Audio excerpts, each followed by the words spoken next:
अरे कहाँ रह गए थे आप? थक गए हैं? बैठिए, ठंडी शिकंजी लेकर आती हूँ, कहते हुए शारदा जी ने अपने पति शंकर जी के हाथ से सब्जियों का थैला लिया। शंकर जी बोले, रहने दो, वैसे भी नींबू बड़े महंगे हैं, तुम तो ठंडा पानी दे दो और थोड़ा सा ग्लूकोडीन डाल दो, तब तक मैं जरा पौधों को पानी दे देता हूँ। आप रहने दीजिए, पौधों को पानी मैं दे दूँगी, कहते हुए शारदा जी ने वहीं बालकनी में रखी लकड़ी की कुर्सी शंकर जी की बैठने के लिए खिसकाई। वाह, बड़ी अच्छी खुशबू आ रही है, क्या बनाया है तुमने? मेरी मनपसंद मटर पनीर की सब्जी। पनीर कहाँ से लाऊंगी मैं? तो आलू मटर बनाए हैं, बिल्कुल मटर पनीर वाला स्वाद लाने की कोशिश करी है। साथ में गरम गरम नमक अजवाइन के पराठे हैं। कहो तो कैरी का अचार भी ला दूँ? शारदा जी ने थाली वही टेबल पर रखते हुए पूछा। अरे नहीं, अचार की ज़रूरत नहीं है, आज लगता है तुमने फिर कोई एक्सपेरिमेंट किया है। आलू मटर की सब्जी को मटर पनीर की तरह स्वाद दिया है। तुम तो साक्षात अन्नपूर्णा हो, बिल्कुल मेरी माँ के हाथों का स्वाद है तुम्हारे हाथों में भी, शंकर जी ने खाना चबाते हुए कहा। शारदा जी संकोच से हिचकते हुए धीरे से पूछा, यदि आप कहें तो मैं टिफ़िन बनाना शुरू कर दूं। अपने आस पड़ोस में कई बच्चे रहते हैं जो यहाँ शहर में रहकर पढ़ाई कर रहे हैं, और कुछ ऐसे भी हैं जो अविवाहित हैं, नौकरी कर रहे हैं, उन्हें घर का बना खाना नहीं मिल पाता। फिर वही बात शारदा, जिंदगी भर तो तुमने काम ही किया है और अब भी कर रही हो। मानता हूँ प्राइवेट नौकरी में मुझे जल्दी रिटायरमेंट दे दिया, पेंशन भी कोई ज़्यादा नहीं है, पर भगवान की दया से यह घर बनवा लिया था शहर के बाहर ही, और अब तो एक परिवार को किराया भी दे दिया है ऊपर वाला पोर्शन। वह तो ठीक है, पर भविष्य में हमें कुछ और पैसों की ज़रूरत पड़ सकती है। मैं नहीं चाहती कि बाद में जब हमारे हाथ पैर काम ना करे या हम बीमार हो तो किसी भी तरह किसी पर निर्भर रहें, शारदा जी ने थोड़ा गुस्से में कहा। शारदा जी की बात सुनकर शंकर जी थोड़ी देर खामोश रहे, फिर बोले, मैं समझ रहा हूँ शारदा, तुम क्या कहना चाहती हो, पर फिर भी राकेश और नरेश हमारे बेटे हैं। तुम्हें क्या लगता है जब हमें ज़रूरत पड़ेगी तो क्या वो हमारी मदद नहीं करेंगे? और फिर उन्हें भी नहीं पसंद कि उनकी माँ इस उम्र में घर घर टिफ़िन पहुँचाए, लोग क्या कहेंगे उन्हें? आपको क्या लगता है जब आज वो हमारे साथ नहीं है तो क्या कल होंगे?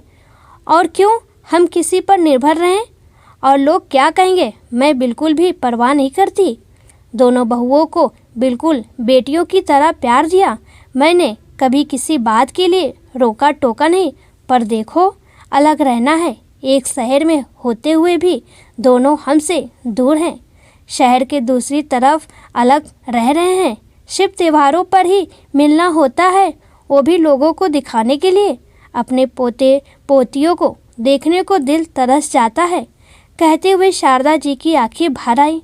अपनी साड़ी के पल्लू से आंसू पोंछते हुए चुपचाप वहीं बरामदे में सीढ़ियों पर बैठ गई। तभी अचानक से शारदा जी की किराएदार नंदिनी लगभग भागते हुए नीचे आई। आंटी जी, आपके पास थर्मामीटर है? चीकू को शायद बहुत तेज बुखार है, हमारा थर्मामीटर काम नहीं कर रहा। ये भी आपको तो पता है, कल से शहर से बाहर हैं। यह सुनकर शारदा जी और शंकर जी तुरंत नंदिनी के साथ ऊपर कमरे में पहुँचे तो देखा 3 साल का चीकू पलंग पर लेटा हुआ है, सिर पर पट्टी रखी हुई है और मुंह में निप्पल चूस रहा है। शारदा जी ने चीकू के सिर पर हाथ रखा और बोली, नंदिनी, इसे तो बहुत तेज बुखार है, डॉक्टर के पास ले जाना पड़ेगा, मैं ऑटो बुलाता हूँ, कहते हुए शंकर जी नीचे चले गए। कुछ घंटे बाद डॉक्टर को दिखाकर और दवाइयाँ लेकर सभी घर लौटे। थोड़ी देर बाद शारदा जी एक सुंदर सी टिफ़िन में वेजिटेबल खिचड़ी बनाकर लेकर आई। टिफ़िन में गाजर, मटर, टमाटर, आलू वाली खिचड़ी बहुत ही सुंदर रंग बिरंगी लग रही थी। देखो चीकू बेटा, तुम्हारा टिफ़िन, देखो मैं क्या लेकर आई, शारदा जी ने प्यार से चीकू से पूछा। चीकू ने आंखें खोली और चेहरे पर मुस्कान आ गई। नानी, क्या यह आपने बनाई है? हाँ चीकू, मैंने बनाई है, और तुझे मेरे हाथ का बना सब कुछ पसंद है, खिचड़ी भी। थोड़ी सी खा ले, बिल्कुल ठीक हो जाएगा, शारदा जी ने प्यार से कहा। चीकू ने अपनी माँ नंदिनी की तरफ देखा। नंदिनी ने मुस्कुराकर शारदा जी के हाथ से टिफ़िन लिया और चीकू को धीरे धीरे प्यार से खिचड़ी खिलाने लगी। फिर उसने दवाई दी और थोड़ी देर में चीकू आराम से सो गया। चीकू को सुलाकर नंदिनी कमरे से बाहर बालकनी में आ गई, जहाँ शारदा जी नंदिनी के लिए आलू मटर की सब्जी, पराठा और अचार लेकर इंतजार कर रही थी। लो नंदिनी, तुम भी खा लो, सुबह से तुमने भी कुछ नहीं खाया होगा। कल रात से तबीयत खराब है तो बताना तो चाहिए था ना, इतना पराया समझ लिया हमें। आंटी, मुझे लगा ठीक हो जाएगा। थैंक यू आंटी, उसे खिलाने के लिए। कल रात से कुछ नहीं खाया था उसने, पर आपके हाथ का खाना उसे बहुत पसंद है। हमेशा कहता है मम्मा आप नानी की तरह खाना बनाओ, मेरे टिफ़िन में नानी का खाना रखा करो। यह सुनकर शारदा जी हंस पड़ी। तो तुमको कौन मना किया है? जब भी मन करे चीकू को नीचे भेज दिया कर, पर तू ही उसे मना करती रहती है। वह अच्छा नहीं लगता ना आंटी, आप बहुत अच्छी हो, काश सब आपके जैसे अच्छे होते, नंदिनी ने सिर झुकाते हुए कहा। शारदा जी समझ गई नंदिनी क्या कहना चाहती है। नंदिनी लगभग 6 महीनों पहले शारदा जी के यहाँ किराएदार बनकर आई थी।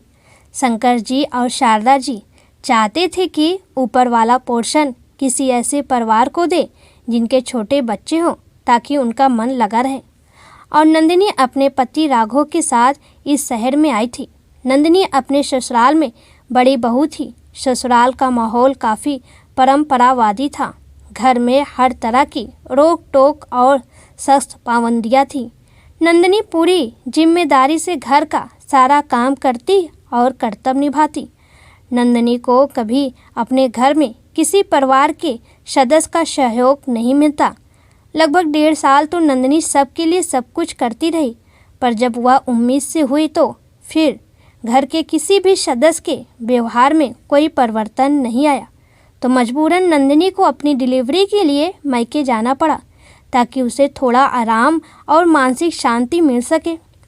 जब चीकू हुआ तो लगभग 2 महीने बाद जब वह ससुराल लौटी तो भी घर के माहौल में कोई परिवर्तन नहीं था। घर की जिम्मेदारियां आज भी उतनी ही थी और सभी लोग नंदिनी के ऊपर अपने हर काम के लिए निर्भर थे।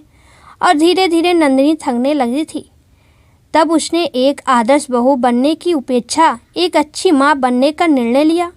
बहू की बजाय माँ की प्राथमिकताएं पहले रखी तो उसे सुनने को मिला, बहू तो माँ बनते ही बदल गई है, चुक्कियों के नाम पर काम से जी चुराती है। धीरे धीरे घर में अब सास बहू और कभी कभी ससुर जी के साथ भी अनबन होने लगी थी। राघव भी अपने माता पिता के सामने नंदिनी को ही गलत ठहराता। फलस्वरूप पति पत्नी के रिश्ते में भी अब कड़वाहट और दूरियां आने लगी थी। नंदिनी को अब अपने बच्चे के आने के बाद रुपए पैसों की तंगी का सामना करना पड़ रहा था। राघव अपनी लगभग पूरी तनख्वाह अपने माता पिता को देता था एक बहू के रूप में। तो नंदिनी ने समझौता कर लिया था, पर अपने बच्चे के लिए अब कोई समझौता नहीं करना चाहती थी। पर घर में उसे सहयोग नहीं मिल पा रहा था, जिससे वह नौकरी भी नहीं कर पा रही थी। न अपने बच्चे की छोटी छोटी ख्वाहिशें पूरी कर पाती, न उसका ध्यान रख पाती, और घर में तनाव अलग। आखिर परेशान होकर 1.5 साल बाद राघव ने दूसरे शहर में नौकरी ले ली, पर शहर में खर्चे ज़्यादा थे, पर नौकरी अभी भी नहीं कर रही थी क्योंकि चीकू छोटा था। पर जब नंदिनी शारदा जी के यहाँ किराएदार बनकर आई तो नंदिनी को काफ़ी सहारा मिला। शंकर जी और शारदा जी ने नंदिनी को बहुत प्यार और सहयोग दिया। शारदा जी बहुत अच्छा खाना बनाती थी। जब भी वह कुछ बनाती तो उसकी खुशबू नंदिनी के 3 साल के बेटे चीकू तक पहुंच जाती, और चीकू धीरे धीरे चुपके चुपके शारदा जी की रसोई में पहुंच जाता। शारदा जी भी उसे बड़े प्यार से सब्जियां और फल खिला देती। कभी भरवा आलू का पराठा, कभी भरवा पनीर पराठा, कभी मेथी पालक का पराठा, चुकंदर की इडली, कभी पालक की इडली, कभी वेजिटेबल खिचड़ी, कभी वेजिटेबल पिज्ज़ा और बर्गर तो कभी गाजर का हलवा। चीकू अब प्ले स्कूल में जाने लगा था तो धीरे धीरे अब खाने में नखरे भी बढ़ने लगे थे। अक्सर अपना टिफ़िन पूरा खत्म नहीं करता। नंदिनी को संकोच लगता था कि शारदा जी चीकू के लिए इतनी मेहनत करती हैं और तरह तरह की चीज़ें बनाती हैं, पर फिर भी कभी कभी शारदा जी उसे टिफ़िन दे देती, पौष्टिक आहार सजा कर देती और उस दिन चीकू अपना पूरा टिफ़िन खाली करके आता। चीकू 3 साल का हो गया था। नंदिनी ने भी पास के स्कूल में ही नौकरी शुरू कर दी थी। प्राइवेट स्कूल में काम ज़्यादा था और तनख्वाह कम। शंकर और शारदा जी चीकू को संभाल लेते थे। चीकू भी उन्हें प्यार से नाना नानी कहता था। जब भी नंदिनी चीकू को शारदा जी और शंकर जी के साथ खुश देखती और शारदा जी नंदिनी की सहायता करती, अपनापन देती, तो नंदिनी की आंखें भर आती। धीरे धीरे नंदिनी ने अपने बारे में सब कुछ शारदा जी को बता दिया। ऐसा लगा मानो दिल का बोझ हल्का हो गया।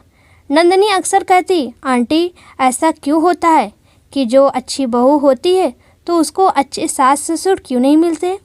तो शारदा जी हंसते हुए कहती, क्योंकि जो बुरी बहू होती है उन्हें अच्छे सास ससुर मिल जाते हैं। असल में हमें जो मिलता है हमें उसकी कदर नहीं होती। लोग अच्छाई और सीधेपन का ज़्यादा फ़ायदा उठाते हैं। आजकल रिश्तों में भावनाओं से ज़्यादा स्वार्थ और पैसा आ गया है। कहाँ खो गई नंदिनी? तुम्हें आलू मटर की सब्जी और पराठा और चाहिए? शारदा जी की बात सुनकर नंदिनी ख्यालों से बाहर आई। नहीं आंटी। शारदा जी कमरे में गई और चीकू का माथा छुआ और बाहर आई। चीकू का बुखार उतर गया है। जब जगेगा तो सारी शरारतें और मस्ती फिर से करेगा। तू चिंता मत कर। बच्चे तो बीमार होते रहते हैं, मौसम ही ऐसा चल रहा है, पर खुद का भी ध्यान रख, तभी उसका ध्यान रख पाएगी। आंटी आप नहीं होती तो मेरा क्या होता? नंदिनी तुम फिर से उदास हो गई। अब तो चीकू ठीक हो गया है। अच्छा मैंने कुछ सोचा है तेरी परेशानी का हल। मेरे साथ एक छोटा सा बिजनेस शुरू करेगी? नंदिनी ने आश्चर्य से शारदा जी की तरफ देखा। मुझे पता है नंदिनी, तुम आत्मनिर्भर बनना चाहती हो ताकि अपनी और चीकू की छोटी बड़ी ज़रूरतों के लिए तुम राघव पर निर्भर न रहो और अच्छी कमाई करके अपने घर की आर्थिक स्थिति को भी बेहतर कर सको। सभी लोग मेरे बनाए खाने की तारीफ करते हैं तो सोचा अपने शौक़ और इस हुनर को पहचान दे दूँ, आमदनी का जरिया बना लो। घर बैठे तुम्हें और मुझे कमाई होगी। अपनी सहायता के लिए एक सहायिका भी रख लेंगे जो सब्जी काटने, साफ करने और बर्तन का काम कर दिया करेगी। बाकी तुम्हारे अंकल सब्जी मंडी से ताज़ी सब्जियां ले आया करेंगे। आंटी मुझे स्कूटी चलाना आता है तो टिफ़िन भी पहुंचा दूंगी। नंदिनी ने तपाक से कहा। इसका मतलब तुम राजी हो? शारदा जी ने हंसते हुए कहा। आंटी जल्दी से जल्दी शुरू करते हैं। राघव से मुझे नहीं पूछना, राघव से अब कुछ भी। अब मैं अपना निर्णय खुद लेना चाहती हूँ। चीकू की भी परेशानी नहीं है। यहाँ आप हैं, अंकल हैं, फिर थक गई हूँ मैं भी स्कूल की प्राइवेट नौकरी से। कुछ ही दिनों में नंदिनी और शारदा जी ने अपने घर से सेंटर की शुरुआत करी। शंकर जी ने भी अपना पूरा सहयोग दिया। नंदिनी और शारदा जी घर बैठे आत्मनिर्भर हो गई थी। अपने शौक और अपने हुनर को आत्मनिर्भरता और अच्छी आमदनी का जरिया बना लिया था और पहचान भी मिल रही थी। सबसे ज़्यादा मज़े चीकू के थे। अब उसे हमेशा शारदा जी के हाथों का बना तरह तरह का स्वादिष्ट खाना मिलता। चीकू के लिए रोज़ाना अलग से टिफ़िन बनता था, चीकू स्पेशल, जिसमें ताज़ी हरी सब्जियां, पौष्टिक खाना होता था। कभी पाव भाजी, कभी घर का बना वेजिटेबल पिज्ज़ा, कभी वेजिटेबल पास्ता, फ्रूट चाट, आलू मटर पनीर का पराठा। शारदा जी और नंदिनी यूट्यूब से देख देख कर बच्चों के लिए नई नई रेसिपी भी बनाना सीख रही थी। शारदा जी का अकेलापन और परेशानी भी खत्म हो गई थी। बेटा बहू पोते पोती चाहे साथ में नहीं रहते थे, पर अब उनकी कमी नंदिनी, राघव, चीकू ने पूरी कर दी थी। नंदिनी और चीकू को भी शारदा जी और शंकर जी का प्यार भरा साथ और अपनापन मिल रहा था। दोनों खाना बनाते आपस में चुगलबाजी कर लेती थी कि पता नहीं अच्छी बहू को अच्छे सास ससुर क्यों नहीं मिलते और अच्छे सास ससुर को अच्छी बहू क्यों नहीं मिलती। दोस्तों, इस तरह के प्रश्न आज भी हम सभी के दिमाग में आते ही हैं। कभी बहू सोचती है, कभी सास। और जब खुशकिस्मत होते हैं तो अच्छी बहू को अच्छे सास ससुर मिल ही जाते हैं। एक दूसरे का प्यार दीजिए, मान दीजिए, एक दूसरे को सहयोग दीजिए। एक परिवार का मतलब होता है मिलजुल कर एक दूसरे की सहायता करना, सहयोग करना, स्वार्थ से परे होकर। दोस्तों, जब संयुक्त परिवार में रिश्तों की खूबसूरती होती है तो बच्चों को भी अच्छे संस्कार और प्यार भरा साथ मिलता है, जो उनके बेहतर भविष्य और स्वास्थ्य परवरिश के लिए बेहद ज़रूरी है। दोस्तों, क्या आपको भी कभी परिवार में ऐसी परिस्थितियों का सामना करना पड़ा है? क्या आपके दिमाग में भी कभी यही प्रश्न आए हैं कि अच्छी बहू को अच्छे सास ससुर क्यों नहीं मिलते, या अच्छे सास ससुर को अच्छी बहू क्यों नहीं मिलती? मुझे ज़रूर बताइएगा कमेंट में।